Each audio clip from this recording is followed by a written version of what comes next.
Hi mga kami! Kumusta naman ang araw nyo? May nakikita ako na sa lugar nila umuulan ng malakas at saka walang tigil ang lindol. Pero sana okay lang ho kayo.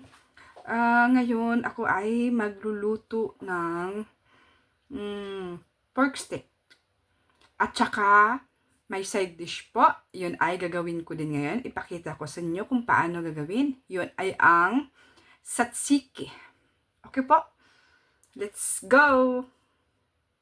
Sa mga baguhan kong F, ito gusto kong ituro sa inyo. Alam ko hindi lahat nakakita ng video na to.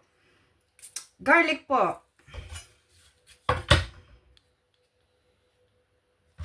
Tanggalin lang yung dito niya. Kung gusto nyong madalian na gawain, ito ay ilagay natin sa micro for like 30 seconds, 20 seconds. Ito na ho ang ating garlic. At saka mabilis lang po yan, di na kailangan balatan. Twist nyo lang po. O, diba? So, tapon nyo na lang yan. Ang bilis.